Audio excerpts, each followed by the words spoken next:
Hello बच्चों, let's read the question here. So question here says, to ensure adequate nitrogen for a crop, a farmer would want to decrease dash by soil bacteria. तो हम यहाँ पे देखते हैं कि इस क्वेश्चन का जो की कॉन्सेप्ट है वो क्या है. इस क्वेश्चन में की कॉन्सेप्ट है नाइट्रोजन फिक्सेशन. अब हमें पता है कि जो नाइट्रोजन है वो फिक्स होती है तभी प्लांट्स इसको यूज कर पाते हैं. इस फिक्सेशन की बात का अगर हम एक्चुअल मीनिंग बताएं तो नाइट्रोजन जो है N2 की फॉर्म में 78% में ऑलरेडी एटमॉस्फेयर के अंदर प्रेजेंट है. बट ये जो बिल्कुल भी यूजेबल फॉर्म नहीं है, गैशियस फॉर्म में ना तो प्लांट्स ना ही एनिमल्स इनको यूज कर सकते हैं. So this can not be used up by plants. अगर प्लांट्स नहीं कर पाते हैं तो एनिमल्स भी नहीं कर पाते हैं. और एनिमल्स और प्लांट्स के अंदर नाइट्रोजन जो है कार्बन, हाइड्रोजन और ऑक्सीजन के साथ मेजर कंपोनेंट जो नेक्स्ट आता है वो है नाइट्रोजन का. सो हमारे बहुत सारे biomolecules including the proteins, hormones, enzymes सब नाइट्रोजन कंटेन करते हैं.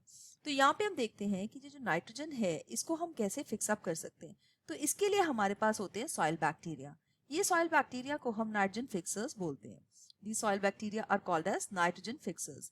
ये soil bacteria जो कि nitrogen fixers हैं, ये किस तरह से करते हैं? ये एक्चुअली में दो तरह से कर सकते हैं. एक है सिम्बायोटिक रिलेशनशिप, जिसमें ये सिम्बायोटिकली ऑर्गेनिजम्स के साथ प्रेजेंट होते हैं, जैसे root nodules of the legume plant के साथ. तो लेग्यूमिनस प्लांट्स हैं जो उनके रूट नोड्यूल्स हैं उनके अंदर ये प्रेजेंट होंगे. इनके पास एंजाइम होती है. इस एंजाइम का नाम है नाइट्रोजनेज एंजाइम. नाइट्रोजनेज एंजाइम की हेल्प से ये N2 को कन्वर्ट कर देते हैं NH3, दैट मीन्स अमोनिया में.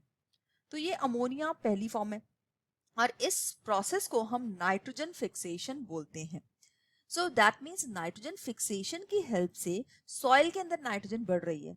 तो अगर हमें एडिक्वेट नाइट्रोजन क्रॉप के लिए चाहिए तो हमें नाइट्रोजन फिक्सेशन को कम नहीं बल्कि हमें इसको इंक्रीज करना चाहिए by introducing more soil bacteria और लेग्यूम प्लांट्स को ग्रो कराना चाहिए.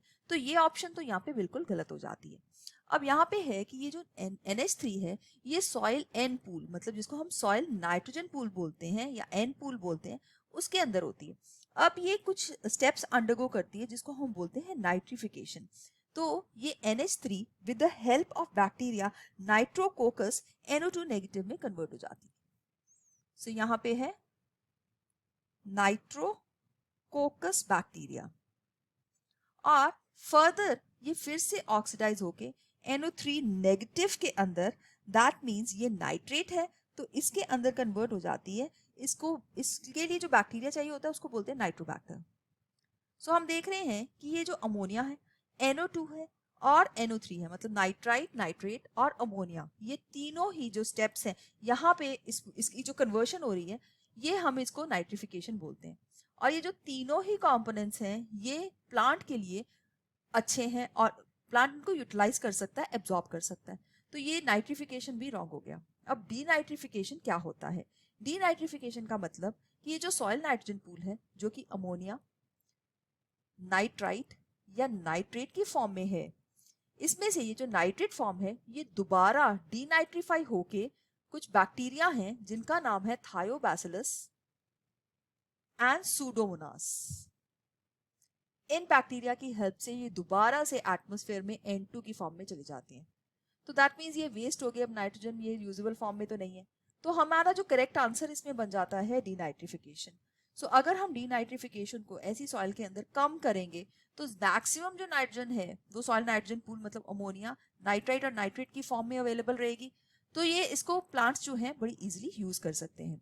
सो हम देख सकते हैं यहाँ पे हमारे क्वेश्चन का जो करेक्ट आंसर है वो बी पार्ट है. So I hope you have understood it well. All the best. Thank you.